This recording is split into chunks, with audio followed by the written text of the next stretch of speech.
Muchas gracias por acompañarnos. A los que están más lejos y los que van a ver en el futuro. Eh, la, Cuando enseñamos análisis económico del derecho, hay una cuestión que enseñamos que lo que parecen pequeñas reformas tienen consecuencias muy dilatadas. Entonces, la Corte empezó con lo que parecían pequeñas reformas. En algunos casos, el caso Nisman, por ejemplo, que era un caso emblemático, pero que reconociera en la ciudad de Buenos Aires cuestiones que estaban en la Constitución, pero que parecía que tenían algunas dudas. Inclusive algunos constituyentes y colegas de cátedra hablaban con alguna ligereza sobre la autonomía de la ciudad. Después, el caso Bazán, y sobre todo en algunos casos muy emblemáticos, provincia de Córdoba. En el caso de provincia de Córdoba, la Corte consideró que la ciudad de Buenos Aires era una provincia. ¿Por qué? Porque le dio la posibilidad de ejercer la jurisdicción originaria y exclusiva. Es decir, solo las provincias por la Constitución la tienen, y la ciudad de Buenos Aires, al tenerla con una lectura correcta, lo hacía, pasaba esa categoría. Finalmente, después de mucho tiempo de debate, en el cual todos participamos de alguna manera muy activa, más activa, con ilusiones y con ilusiones perdidas, aparece el caso Levinas, que también cuando discutimos, aquí estábamos con la doctora Macías, que fuimos al colegio público y hicimos un seminario sobre el tema, y en el tema daba la impresión que, bueno, sí, esto es una medida aislada, como si el presidente de la Corte fueran aislados. Estamos en clase los temas del precedente único y porque tienen un gran efecto. Y finalmente, en un caso que nos toca de cerca, o por lo menos en nuestro estudio, sale la confirmación de Levinas en un caso emblemático, el de Aracel Moro. Por lo tanto, sabemos ahora varias cosas, que la ciudad de Buenos Aires tiene las mismas características de una provincia, y en esto nadie lo puede negar.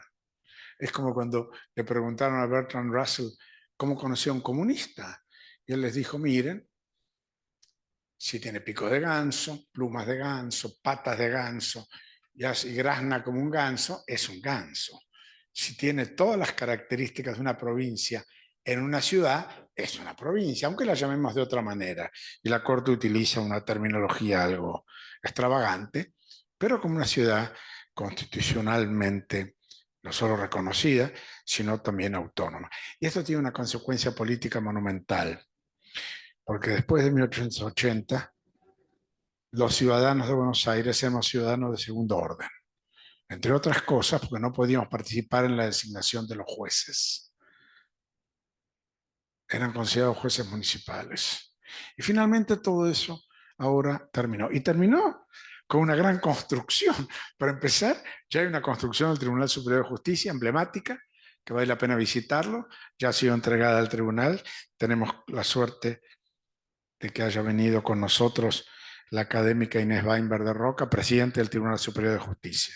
Tribunal que se está transformando en el tribunal más importante de la Argentina, y que creo que eso va a tocar un enorme esfuerzo para organizar. Tenemos la suerte de tener a su secretaria en el Ministerio de Justicia de la ciudad, que le toca la tarea de la transferencia de la jurisdicción de la ciudad, de la nación, o la antigua justicia nacional, a la justicia de la ciudad.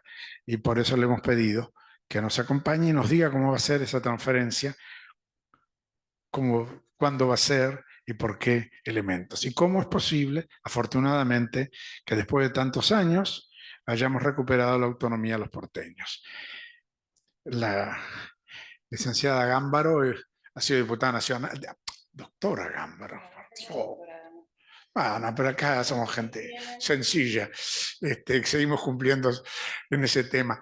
Si los abogados se llaman así mismos doctores, es una larga tradición inexplicable e inexplicada, pero de todo ha sido diputada nacional, ha tenido cargos muy importantes en la administración del presidente Macri, y ahora le toca nada menos que integrar la comisión entre las dos jurisdicciones. Así que espero que podremos resolver todos estos temas tan complejos. Muchas gracias. Gracias, gracias Juan por tus palabras. Para mí es un honor, porque la verdad que no tengo los pergaminos, ni siquiera el doctorado, como para ameritar estar hablando acá con ustedes. Pero con Juan venimos conversando ya desde el año pasado, a raíz del aniversario de los 30 años de la sanción de la Constitución de 1994. El año pasado la ciudad le dedicó todo un mes a distintas actividades en las que fuimos de alguna manera eh, dando cuenta del proceso histórico y de los desafíos que teníamos por delante. Obviamente no me voy a meter en los detalles de la cuestión jurídica porque para eso está Juan, pero sí fue muy interesante en el proceso histórico escuchar a quienes participaron. Y teníamos las dos posiciones en ese momento. Estaban dos miembros de la Convención Constituyente, el doctor Hernández y el doctor Yoma, que cada uno de ellos dio su visión de cómo había sido ese proceso histórico, que en definitiva hay algo que estoy escuchando bastante en las conversaciones que tenemos con los distintos jueces nacionales y los jueces locales. Los jueces nos dicen a nosotros no somos políticos, nosotros no comprendemos el procedimiento, la manera en que se fueron desarrollando las distintas actividades en aquella convención constituyente. Entonces me permití contarles cuáles eran las versiones de las dos partes. ¿Sí? Hernández contando cuáles fueron el núcleo de coincidencias básicas, la discusión interna previa a la llegada a la convención, el pacto de Ligos, en fin. Y el doctor Yoma, con esa característica que tiene de riojano campechano, dijo: a nosotros nos arrebataron la autonomía. Esas fueron las palabras que él utilizó y lo tenemos grabado en esa conferencia. A nosotros nos arrebataron la autonomía. Porque la discusión en ese momento y el objetivo principal era obtener la reelección para el entonces presidente Menem. A partir de ese sincericidio, digamos que pasados 30 años empiezan a permitir algunos otros permisos, es donde advertimos que en el proceso histórico hubo objetivos iniciales que luego se fueron morigerando y tergiversando. Y ahí apareció la famosa ley Cafiero, de la que también Yoma fue impulsor, autor, junto con el bloque justicialista, que un poco intentó morigerar aquello que le había arrebatado la ciudad en esta autonomía, y ahí es donde se puso el primer freno para llevar adelante la autonomía plena. Fíjense que en la ley Cafiero, más allá de reconocer los intereses federales de la nación en la ciudad de Buenos Aires, menciona específicamente a la justicia, a la IGJ, al registro de la propiedad inmueble, que de distintas maneras tenemos que tratar de ver cómo hacemos para transferirlos, pero también estaba la seguridad, también estaba la Policía Federal, y ese es un proceso que sí se logró hacer. También estaban las competencias de transporte, y con el subte como punto de partida se lograron empezar otras transferencias que se culminaron el año pasado con la transferencia de las líneas de colectivo. Hubo transferencias judiciales, penales, que fueron acordadas por sendos convenios, de acuerdo lo demuestra la Constitución, lo solicita la Constitución Nacional por convenios posteriormente ratificados, pero también hubo nuevos desarrollos doctrinarios en términos de qué pasaba con los nuevos delitos. No figuraba ni en la ley Cafiero, ni figuraba en la Constitución. ¿Qué pasaba si había nuevas construcciones? Bueno, hubo interpretaciones que luego se zanjaron esas diferencias, y la ciudad entendió, y fue posteriormente rectificado, que todo nuevo delito o toda nueva construcción jurídica, podría decir, porque no necesariamente tiene que ser siempre delitos, nuevos derechos, nuevas formas societarias posteriores al 94, la ciudad entiende que le corresponden, y así lo logró, por ejemplo, con los delitos informáticos, sin necesidad de convenio de transferencia. ¿Qué pasaría con las sociedades unipersonales? ¿Qué pasa con el nuevo formato de sociedades rápidas o las SAS del deporte? ¿Qué ocurre?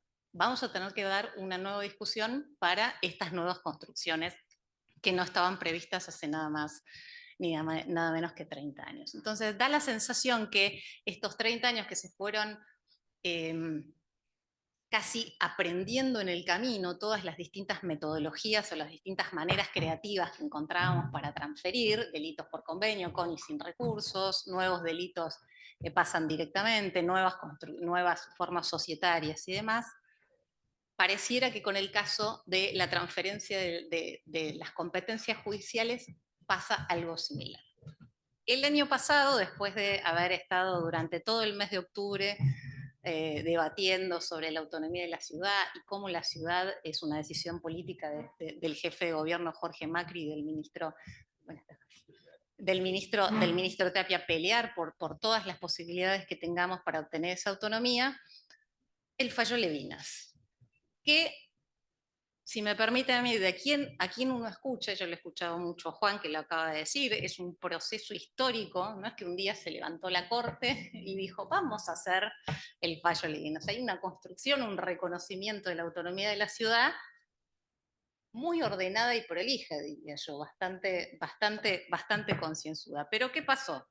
Los tomó por sorpresa en la forma y en los términos en que se expresó en Levinas. La de justicia de transición no cayó muy bien, los términos de justicia de transición no cayó muy bien, la palabra inmovilismo tampoco fue una palabra que fuera del agrado de la justicia nacional, y vimos cuál fue la reacción de las cámaras. Bueno, salió el 27 de diciembre, con lo cual hubo en enero raro, ¿no? Un mes, en la feria judicial hubo tiempo para debatir y demás, y se fueron expresando cada una de las cámaras.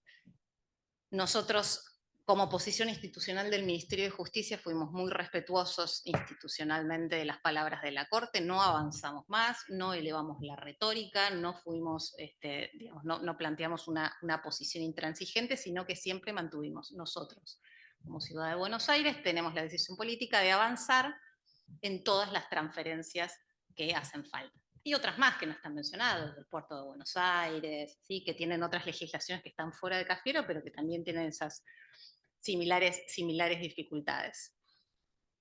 Desde esa posición institucional, mandamos desde el Ministerio de Justicia de la Ciudad una nota formal al ministro de Justicia de la Nación, expresando nuestra inquietud y la necesidad de empezar a discutir esto atento los términos del fallo Levinas.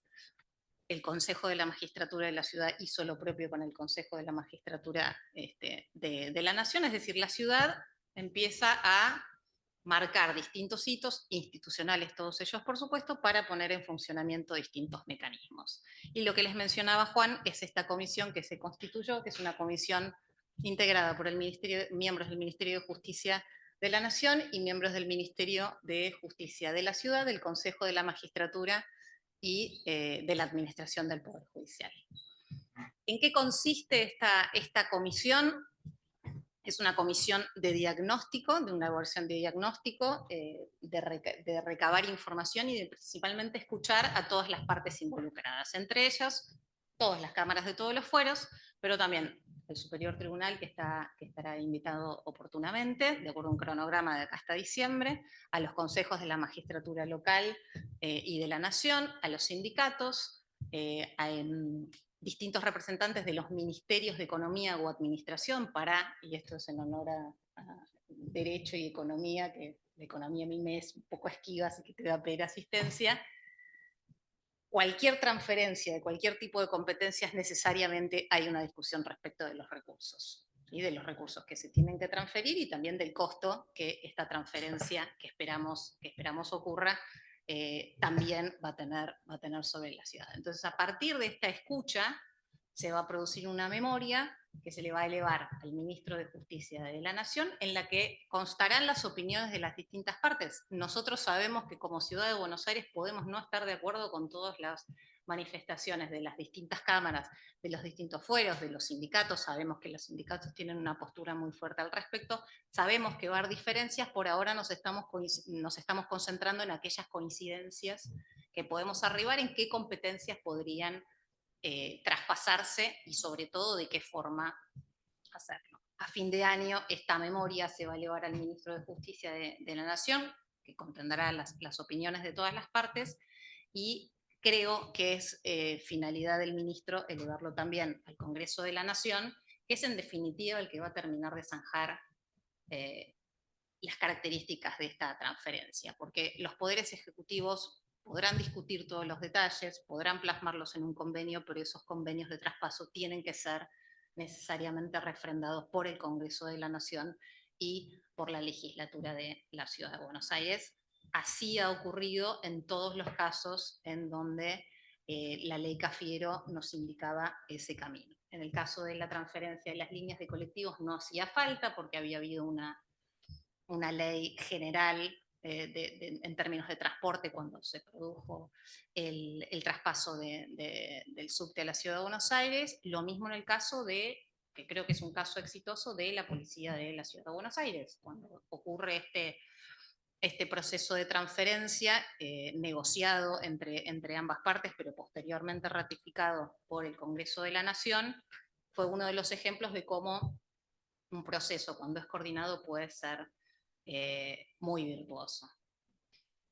Y tomo este último dato de la policía de la ciudad como ejemplo de lo que es capaz de hacer la Ciudad de Buenos Aires. La Ciudad de Buenos Aires no solo pudo recibir la competencia en materia de seguridad, recibir las competencias provenientes de la Policía Federal y de separar esas responsabilidades, sino que ha demostrado con el paso de los años ser hoy, sin riesgo de equivocarme, la mejor policía del país.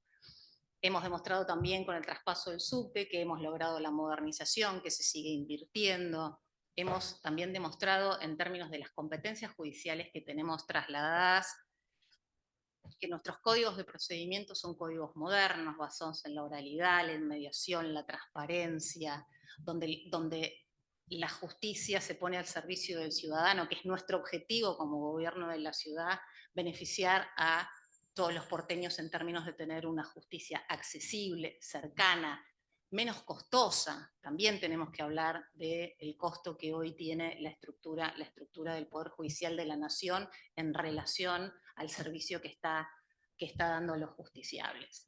El paso que dimos el año pasado, que fue una semana o 2 semanas antes que saliera el fallo Levina, fue el dictado del Código de Procedimiento de Trabajo, que una vez reafirma estos mismos principios que ya estaban contenidos en el Código de Procedimiento Penal de la Ciudad de Buenos Aires, que vamos hacia una justicia moderna, vamos a una justicia cercana y vamos a una justicia transparente.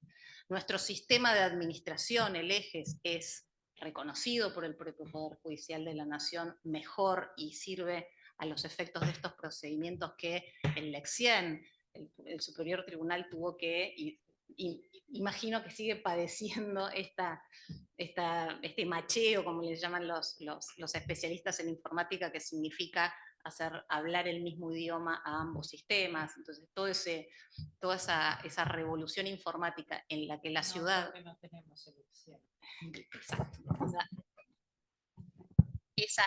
Esa discusión, creo que era en enero, salió una resolución firmada por este presidente que justamente lo que pedía, por favor, arbitren los medios necesarios para poder acceder y empezar a hacer conversar a los dos sistemas en beneficios del justiciable, pero también de los abogados que se vieron en un enero donde había muy poca información respecto de lo que iba a pasar apenas culminara la feria judicial.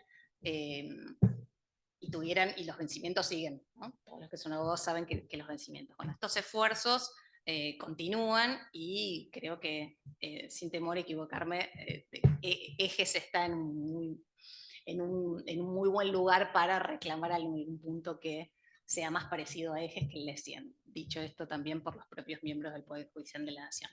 En fin, son todas aristas que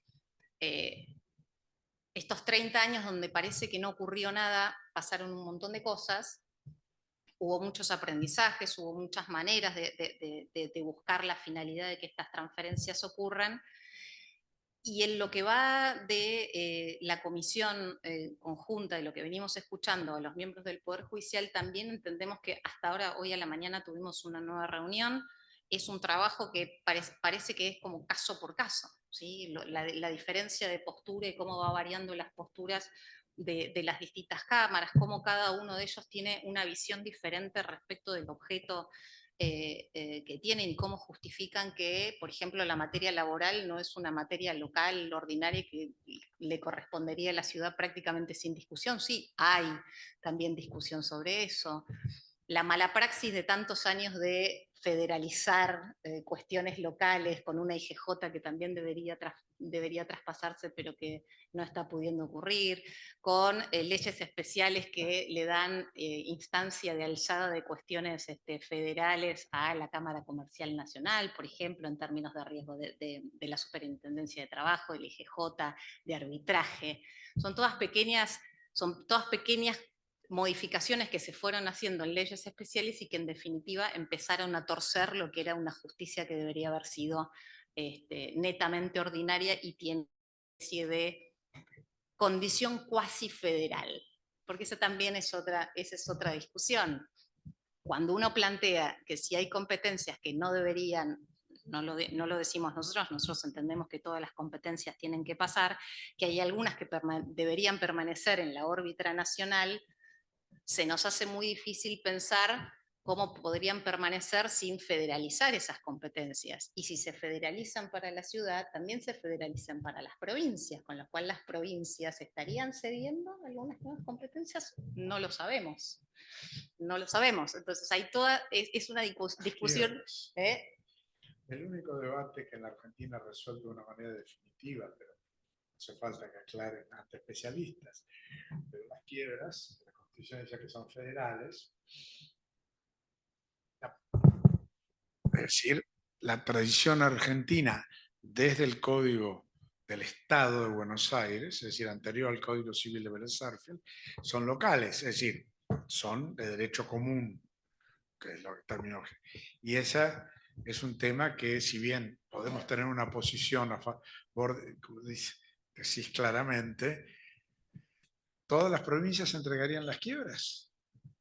Daría impresión, sería altamente improbable. Y el otro punto es qué temas de derecho del trabajo serían federales. Si bien hay temas que se han federalizado, la gran minería, el petróleo, pero en general son cuestiones discutibles y también muy, esto dicho en términos muy genéricos, muy marginales. No, no sé, yo creo que es un tema, se van a divertir. Cuando uno trata de buscar, digamos, en términos de transferencia de competencias, separando si quieren las que son de índole administrativa de las que son estrictamente judiciales, hay como una construcción bastante artesanal para subsanar muchos años de mala praxis, porque en el caso de las cámaras laborales, el derecho laboral no es un derecho federal, sin embargo hay cuestiones en las provincias que las resuelven por ley y las cuasi federalizan, entonces hay que hacer modificaciones quirúrgicas, no se trata solamente de un convenio en el que se fije el traspaso de las competencias con o sin estructura, eso también se verá, sino también se trata de ver que hay que hacer como una especie de repaso de toda la normativa que ha sido tergiversada a lo largo de los años, en tanto se le delegaba a la justicia de la nación, porque es más confiable, porque era más añosa, porque tenía un mejor sistema, porque tenía más recursos. Bueno, hay infinidad de razones por las que hay muchos casos que ocurren en otras provincias que son de alguna manera llevados a la jurisdicción, a la jurisdicción nacional. Y entonces ahí es donde aparece la interjurisdiccionalidad como otro eh, otros de los elementos a tener en cuenta independientemente de la cuestión material. Entonces, cada vez que uno escucha a distintos fueros va encontrando y ellos mencionando ejemplos concretos, que es casuística. Entonces, uno se ve en la responsabilidad de llevar adelante un proceso en la que va a tratar de buscar, si esto termina en el Congreso de la Nación, va a tratar de buscar reglas generales. Bueno, aparentemente eso es lo más dificultoso de todo, encontrar las reglas generales porque siempre aparece la quiebra y ahí aparecen los ejemplos. ¿Qué pasa con los casos, bueno, en el caso del foro comercial, qué pasa con los casos que atendemos nosotros de empresas que cotizan en la bolsa de Nueva York? ¿Y por qué el comercial y no el civil comercial federal? ¿Por qué son alzada de laudos arbitrales en los que a veces participa una provincia? Y entonces, pero son alzada de laudos arbitrales, en fin, hay toda una mala praxis que hay que ir desandando paso por paso. Y después otra de la discusión que tiene que ver tal vez menos con lo judicial, que es en definitiva, se le pide en última instancia a un organismo político, de reparto de poder político, como es el Congreso de la Nación, que ceda poder. En la historia, por lo menos de la República Argentina, este tipo de ejemplos en general suelen ser todo lo contrario, es el Estado nacional o federal tratando de asumir más poder, y muchas veces cuando se desprende de poder es porque no le conviene en términos de administración, como ocurrió en su momento con la salud y con la educación, que era una demanda de las provincias y que esta transferencia se hizo sin los correspondientes recursos, y hoy tenemos las variaciones de los resultados también de provincia a provincia. Con lo cual, si uno tuviera que anticipar esto que Juan me pide, que les diga cómo va a ser este proceso y cuánto tiempo va a llevar, sería muy arriesgado de mi parte esbozarlo. Lo que sí empezamos a tener claro, y un poco esta historia de los 30 años con sus distintos ejemplos, demuestran es que necesariamente tiene que ser un proceso consensuado, tiene que ser un proceso en donde la planificación tenga todas las aristas, las económicas, las gremiales, las de la vida de los jueces, de los magistrados, del personal y demás, que son un elemento que en muchas de las otras transferencias no han sido tenidos en cuenta, y sobre todo pensar en que procesos de implementación mal diseñados en general lo que tienden a hacer es volver tres o cuatro pasos atrás. Y vamos a dar un solo ejemplo,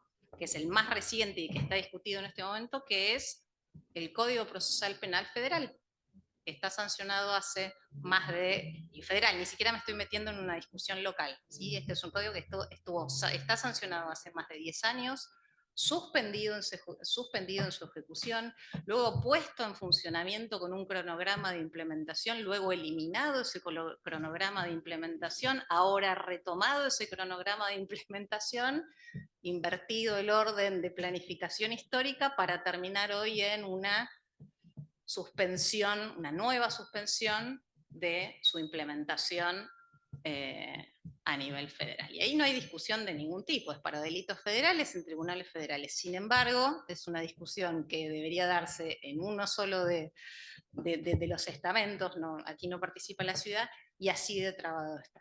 Nosotros queremos prevenir que eso ocurra. Y por eso también, y con esto cierro, la ciudad empieza a tomar, detrás de esta decisión política, medidas que van preparando el terreno para mostrarle a los ciudadanos hacia dónde estamos yendo. El Código Procesal del Trabajo es una dirección, el que será el futuro Código de Procedimiento Civil y Comercial también es otro. Las medidas que estamos tomando en términos de incorporar mecanismos alternativos de resolución de conflicto, empezar a modernizar un poco estas ideas que durante tanto tiempo, y si me preguntan a mí, el foro ordinario ha hecho bastante poco por tratar de modernizar e ir en el sentido que la ciudadanía nos está pidiendo, para que por lo menos la ciudad va anticipando cuál es su norte, en qué está dispuesto a ceder y en qué no.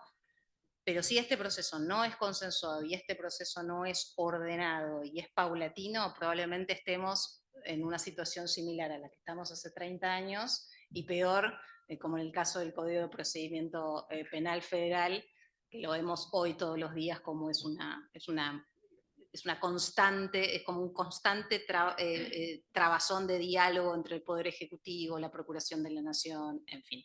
Entonces, si querías de mí que te dijera el cronograma y las competencias, nos vamos a ver, pero de acá a un tiempo más. Así que les agradezco a todos por haber escuchado, y obviamente estoy para responder cualquier pregunta.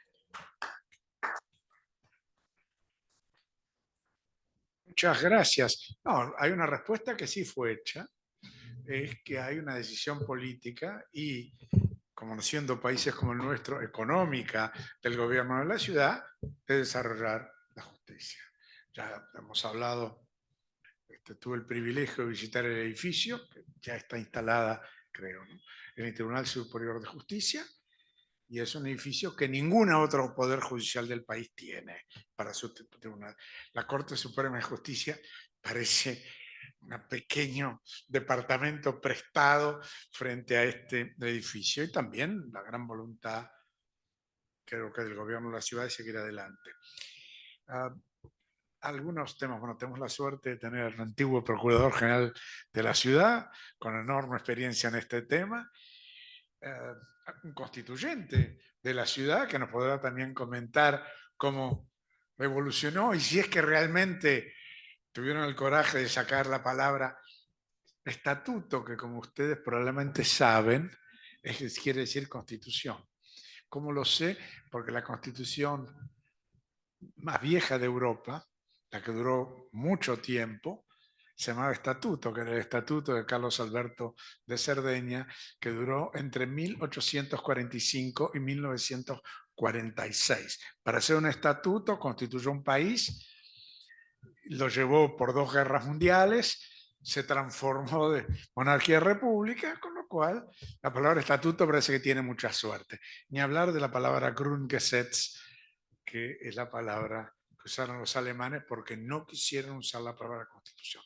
Y también tenemos una sorpresa. Tengo la presencia de mi querido amigo Daniel Paliente Bullrich, colega abogado, y que sí hemos sido colegas en el caso Aracel Moro. En realidad, él trajo el caso y lo hicimos juntos, y la Corte Suprema lo utilizó nada menos que para confirmar el caso Levinas. Con lo cual, creo que tenemos un conjunto muy interesante para un debate. Sobre temas antiguos que no se llevaron adelante, confirmo, el juicio por jurados, es decir, el sistema acusatorio, se puso en la Constitución. El presidente Sarmiento le encargó a Victorino de la Plaza que hiciera el primer proyecto, lo hizo, lo publicó y lo enviaron al Congreso. Con lo cual, digamos, no es nada que nos llame la sorpresa que la Constitución se cumpla de a poco. Pero de todas maneras, abro el debate a todos ustedes, y por supuesto la académica Weinberg tiene la prioridad absoluta. Muchas gracias y muchas gracias por la presentación que fue minuciosa y clara. Tengo dos comentarios nomás. Uno, que me sorprende que en todas estas discusiones como que se autocomplican, porque lo normal sería no crear un fuero nuevo de trabajo, por ejemplo, y tener una cautelar que impida, sino hablar de las vacantes. Hay como 200 vacantes en el fuero nacional que no son transferidas y tampoco un pedido concreto de la ciudad para que se los transfieran.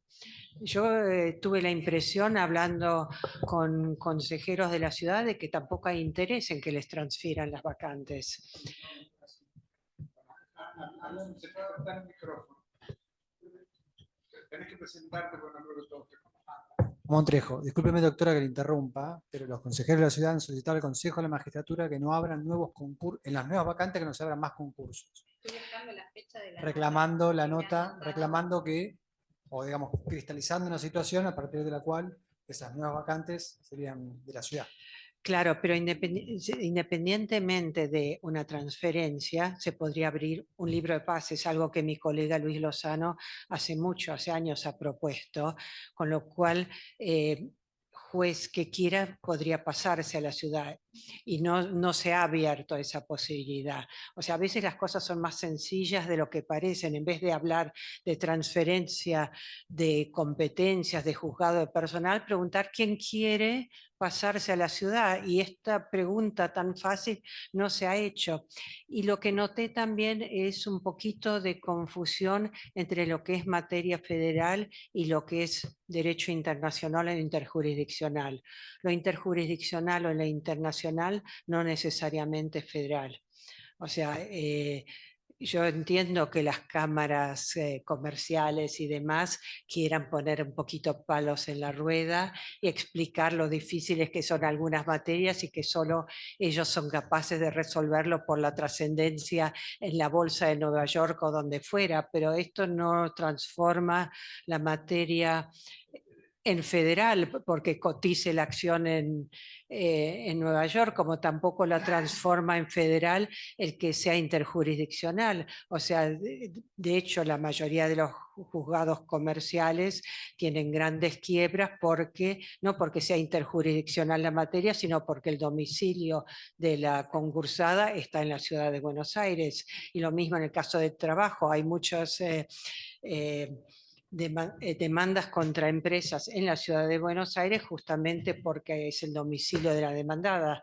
Y esto ha sido en los últimos tiempos, dado los fallos de la justicia laboral, algunas han inclusive cambiado su domicilio a otras provincias para no tener sentencias de las cámaras nacionales, pero lo interjurisdiccional y lo internacional de ninguna manera convierte algo en federal. Son muy, muy pocos temas los que son federales y tampoco hay que hacer nada quirúrgico porque existen las cámaras civiles y comerciales federales. Simplemente esos 2 o 3 temas que pueden ser federales se le transfieren a las cámaras federales que existen y que tampoco están tapadas de trabajo.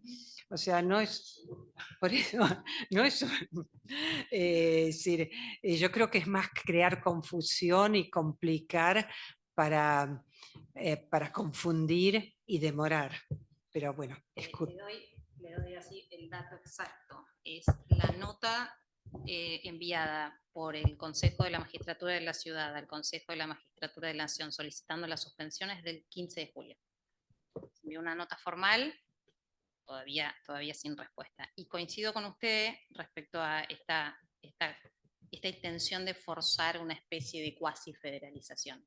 Lo que planteábamos nosotros como respuesta, obviamente, uno no, cuando está en una comisión que se invita a los participantes a exponer su opinión y sus fundamentos y demás, uno toma esa información y luego, al momento de sacar las conclusiones, no necesariamente lo toma.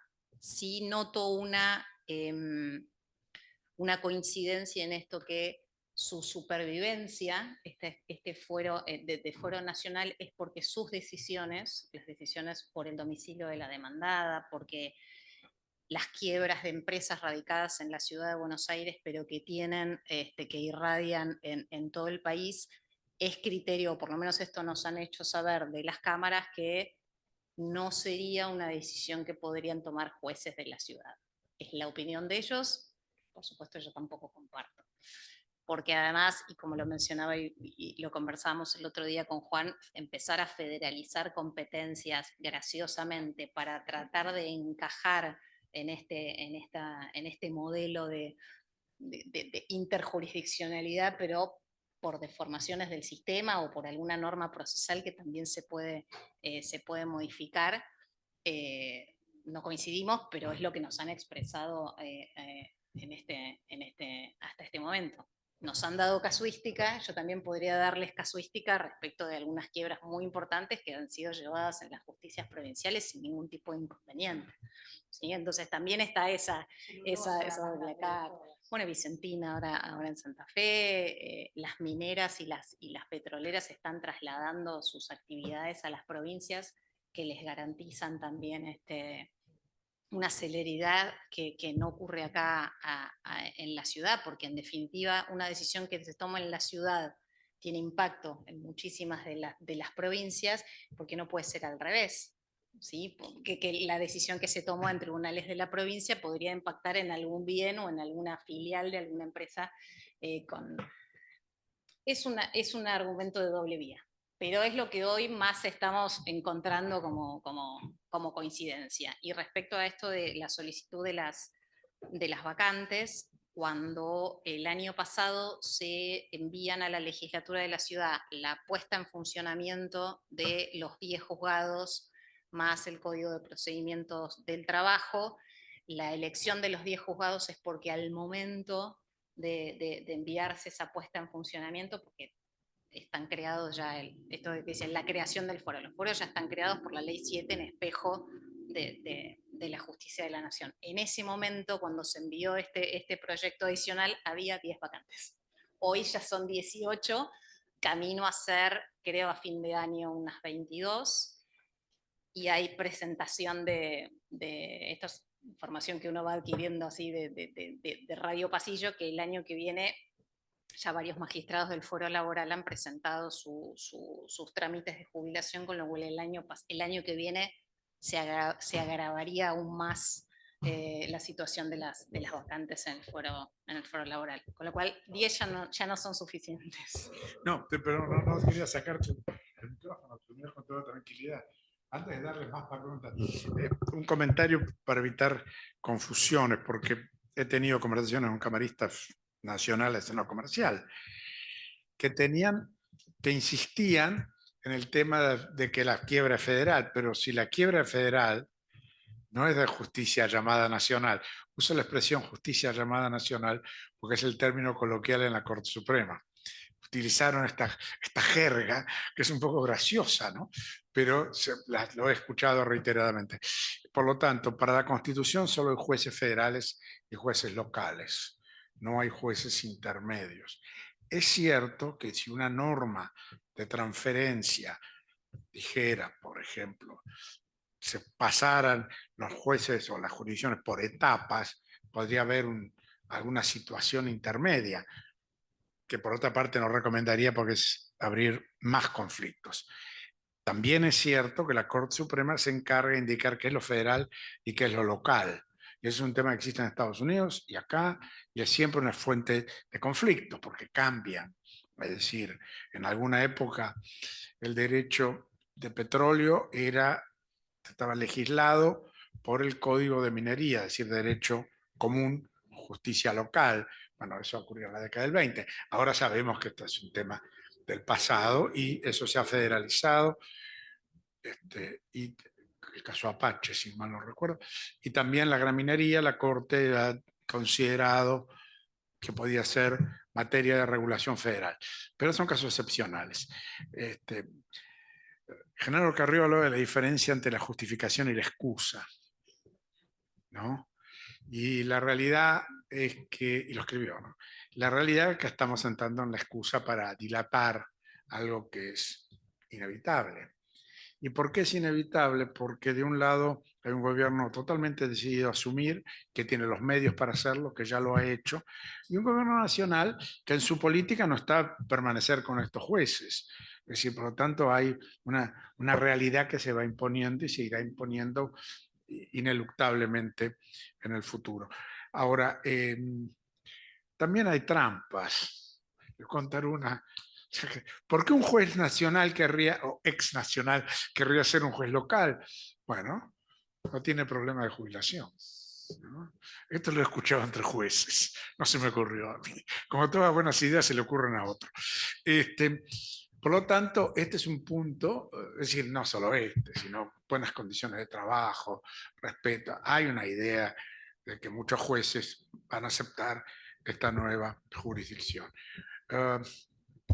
Adelante ahora, espero sus comentarios y preguntas, mejor dicho, ella los espera. No sé si algunos, por ejemplo, profesores jóvenes o no tan jóvenes. Siguiendo Nuestro colega y amigo está en el Consejo de la Magistratura. una pregunta, con respecto a lo que decía Juan, si por ejemplo previeron alguna hipótesis de, por ejemplo, pasar un fuero, Hablar al micrófono. pasar un fuero primero u otro, y después si en esa ronda de consultas está la Corte. No, la Corte no. Está el Consejo de la Magistratura de la Nación y no está la Corte. Sí, está el Superior Tribunal. Nosotros en la discusión del reglamento, cuando la Nación propone una agenda de distintos actores para escuchar, nosotros fuimos cuidadosos de que queríamos que se escucharan también a nuestros foros. Entonces agregamos los foros locales y al Superior Tribunal de Justicia entre los expositores. Sí está el Consejo de la Magistratura. ¿Por qué dejaron afuera la Corte? No lo sé.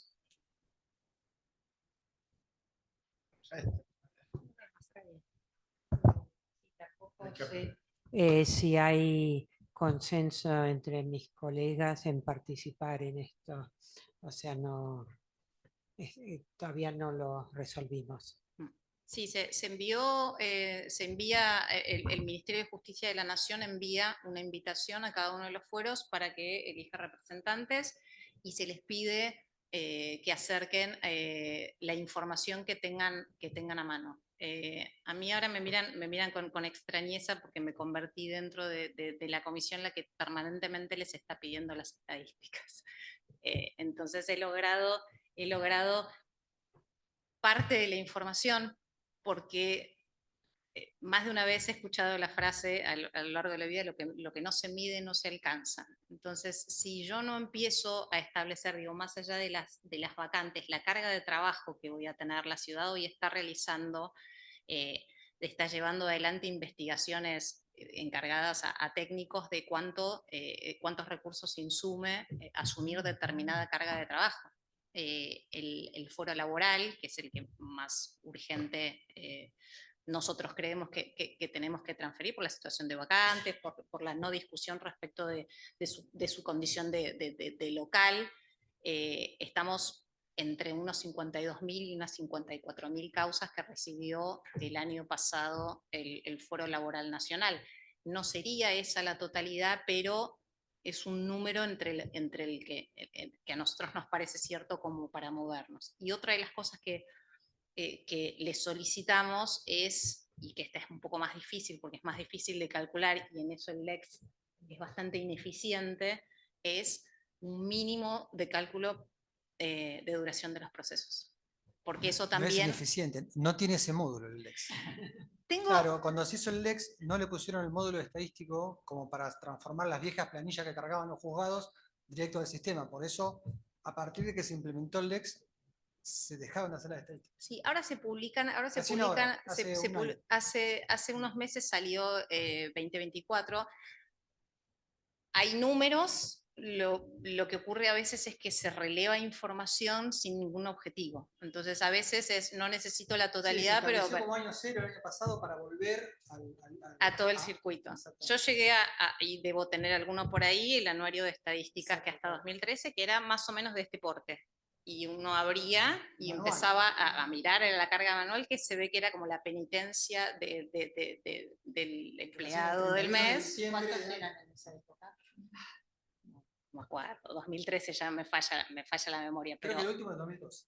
¿2012? Sí, 2012 fue el último que se publicó, 2013. Bueno, tengo esa duda, hace más de 10 años. Lo que había eran muchas planillas en blanco. O sea, mucho, o sea, se cumplía con la tarea de mandar la planilla, se publicaba, pero era información que no tenía mayor utilidad porque estaba incompleta. De hecho, la Junta Federal de Cortes de las provincias, que tomó el tema seriamente, tiene un mejor compendio de estadísticas de las justicias provinciales de lo que tiene hoy el Poder Judicial de la Nación. Sí. Pero la bueno. Junta Federal de Córdoba tiene, lo conoce muy bien, tiene bastante mejor experiencia de organización. Lo que pasa es que también es mucho más fácil cuando justicias más pequeñas tener las estadísticas más a mano. No es tan pequeña.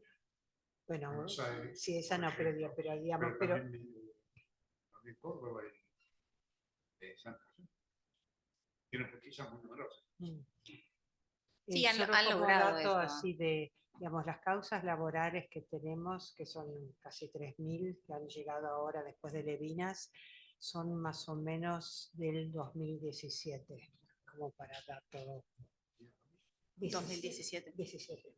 Sí, ese es una de nuestras principales argumentos de por qué creemos que la ciudad lo puede hacer mejor. No solamente desde el diseño del procedimiento, que va a ser un procedimiento que es enteramente oral y que está destinado a durar no más de un año, y estamos compitiendo con juicios laborales no muy complejos que en promedio hasta sentencia firme dura 7 años.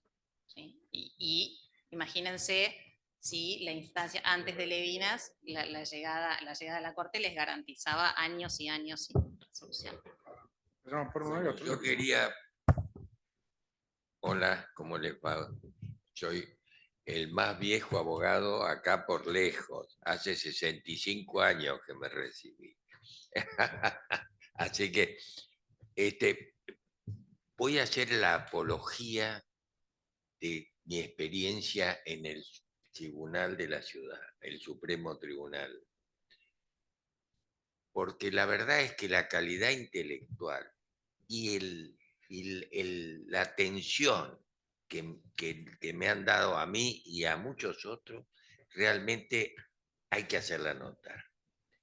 En cambio, detrás de esta ponderación que es absolutamente veraz, está lo que yo tengo la sensación de una muy pobre justicia en el tema tributario de la ciudad. Hemos vivido casos donde la contraparte que representa la ciudad es la que dicta la sentencia, una sentencia de ejecución fiscal, pero no puede ser. No puede ser que se trate al contribuyente de la ciudad con esa lenidad. Por eso también quería hacerlo notar. Y por último,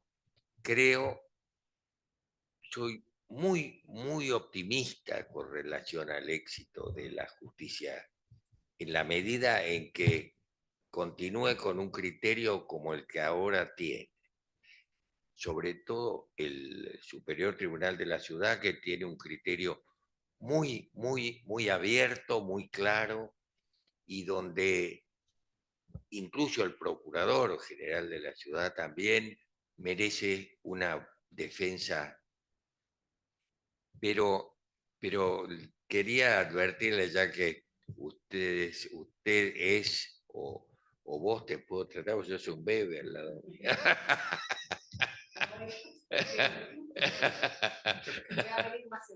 Eh, que tengan en cuenta lo grave que es la relación esta de los contribuyentes con la ciudad, el maltrato de los contribuyentes. Incluso aunque sean deudores acérrimos, pero no hay, la justicia tiene que ser justicia, no puede ser arbitraria.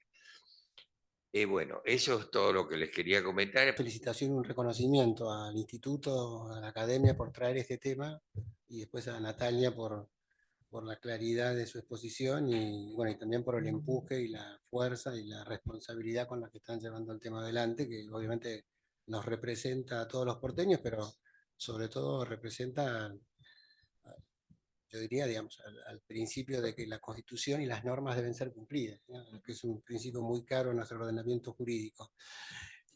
Dos o tres comentarios muy cortitos y una pregunta. Yo diría una pequeña precisión, porque es un tema que todavía está sujeto a resolución judicial de fondo, pero digo porque en el tema de la causa de la coparticipación tenemos fallo cautelar, pero no todavía fallo de fondo.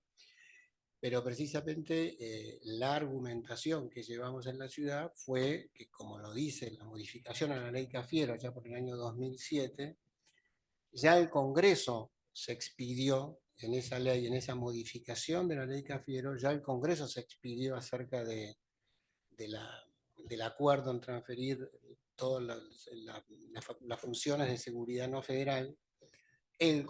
También esa ley habilitó los convenios como el mecanismo para hacer el traspaso. Y entonces nosotros, en la presentación que hicimos, sostuvimos que obviamente la ley que había dictado el Congreso Nacional a posteriori del decreto de necesidad y urgencia que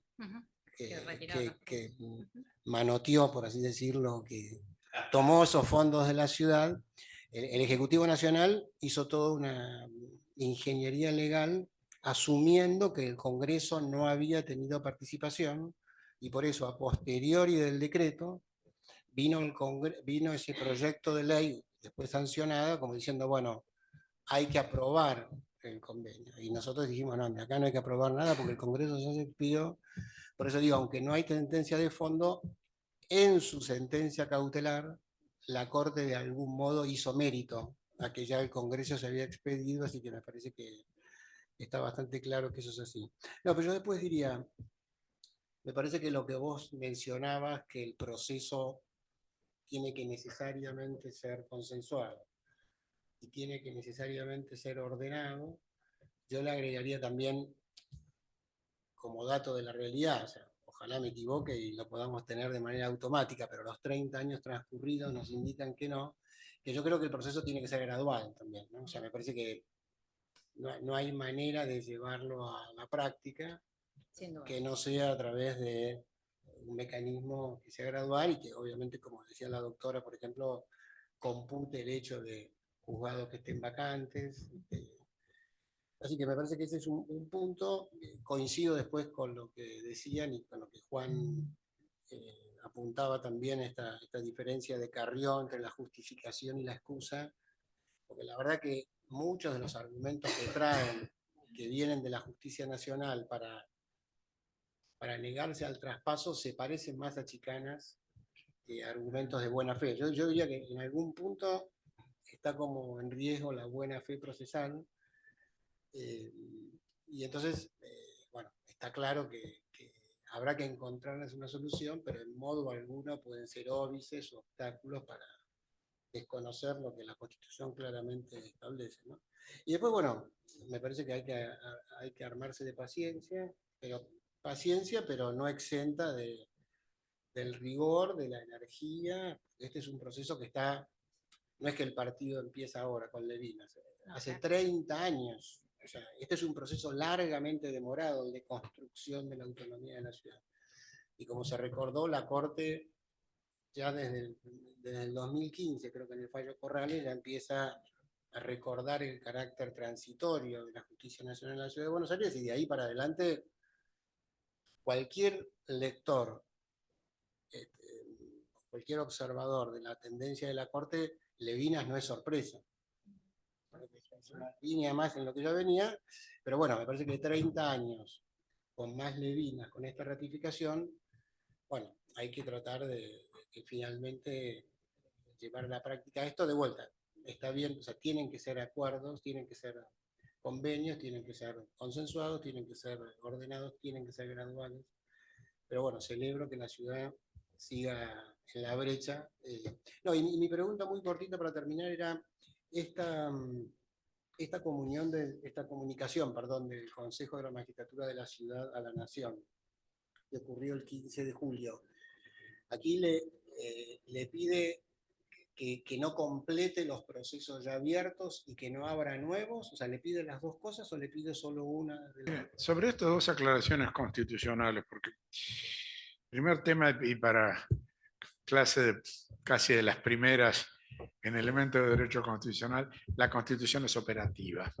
No requiere una norma inferior que la ponga en vigencia, ¿no? Lo aclaro porque a veces, bueno, necesitamos un consenso. Esto perfecto, los consensos son maravillosos, todo lo que ustedes quieran. El consenso tiene una característica: dilata la decisión. El consenso, como la mayoría concurrente, que es el origen del consenso, es una forma de detener decisiones, no de promoverlas. Perón dijo eso. Quieren parar algo, creen una cosa, pero digo el consenso. El consenso es un tema. Ustedes saben que se inventó como forma de... es un origen horrible.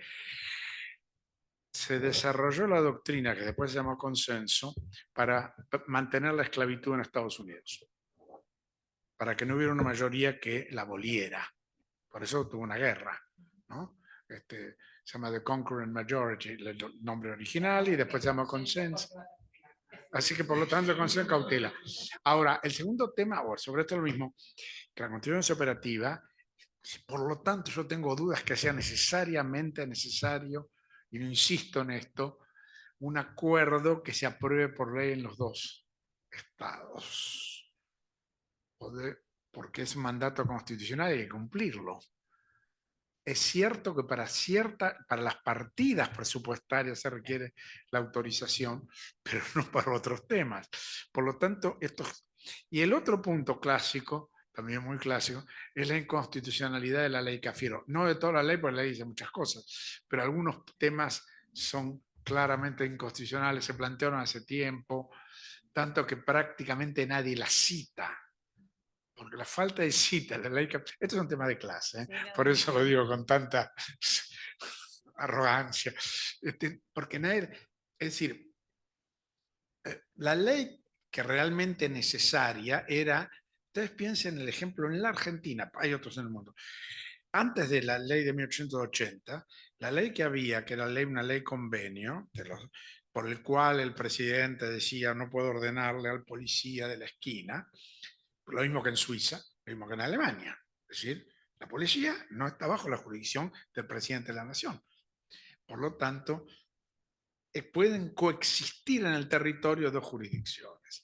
Esto es muy antiguo, solo que la ley Cafiero, por resentimiento histórico, lo puso y sabemos que no es constitucional. Pero estas son dos opiniones.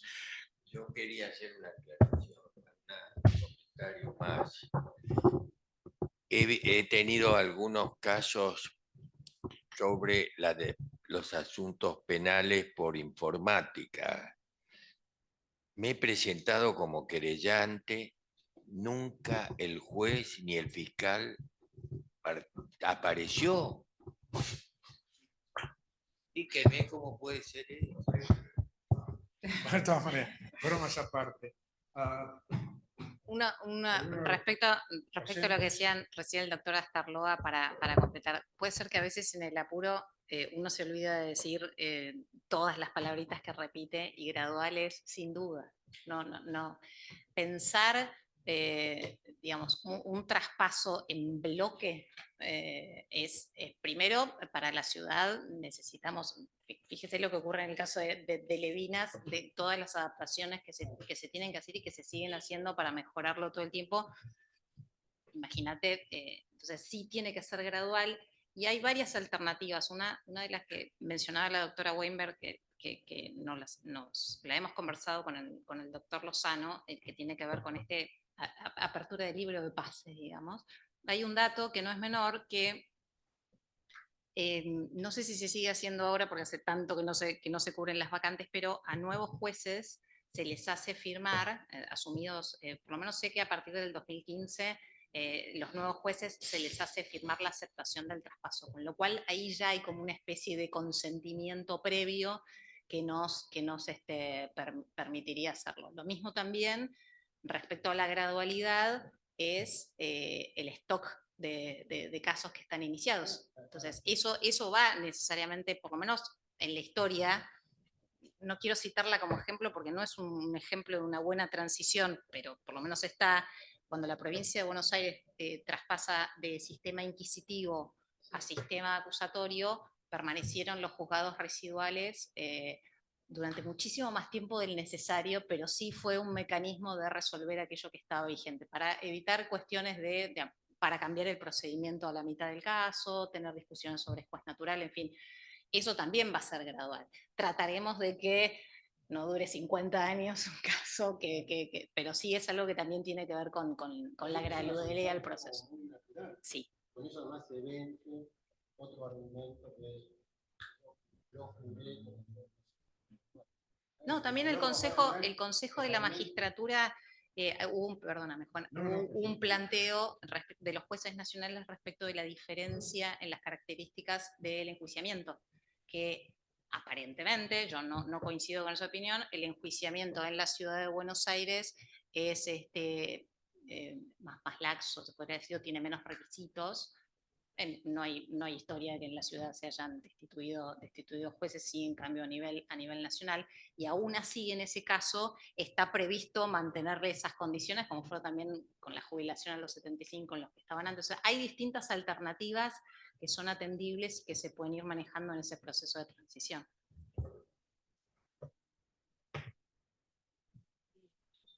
No, yo creo que yo no le exigiría el pase a ningún juez de nación a ciudad, sino que quede como juez de una justicia residual, si es lo que prefiere, porque los procesos siempre son largos, y ya son 30 años, que dure 10 años más tampoco importa. Pero es que hay que pensar a nivel de país y no a nivel de vidas humanas. Entonces, que se jubilen en nación, que vayan terminando las causas, pero que toda nueva causa se inicie en ciudad. A partir de una fecha. Exacto, Sí. entonces se evita el conflicto del enjuiciamiento, de la jubilación, de la obra social o todas esas excusas, pero Sí, sin duda. Exactamente. Y además diría un ejemplo un poco más amplio. En este tema, la Corte lo hizo, lo sé porque es un tema que se ha debatido en muchos lugares, la distinción entre jurisdicción y organización judicial. La jurisdicción es constitucional, entonces cuando la Corte encuentra que la reforma del 94 lo que hace, es decir, cada provincia puede reservarse derechos en el momento de su incorporación. Y el primero que dijo que la reforma del 94 había establecido la fecha de la incorporación de la Ciudad de Buenos Aires a la nación, como provincia, digamos, como la ciudad constitucionalmente federalizada, indica que ingresa con todas sus características. Una de ellas es la jurisdicción, y la jurisdicción, la Corte decidió que era, para empezar, el Tribunal Superior de Justicia. En cuanto a organización judicial, puede establecerse lo que quieran, puede jubilarse, traspasarse. Generalmente es conveniente, señores y señores, si ustedes juraron jueces nacionales, terminan como jueces nacionales por la simple razón de que son los últimos jueces nacionales, porque no hay más, no existen. En realidad, si uno puede decirlo, nunca existieron, porque el debate del 80 era si iban a ser jueces federales o no. Era tal el desorden que creó la ley de federalización del 80, que hay que ver el tema, más allá de las muertes, 1880, que se creó esta situación como ya vamos a resolverlo. Y por supuesto, nunca se resolvió.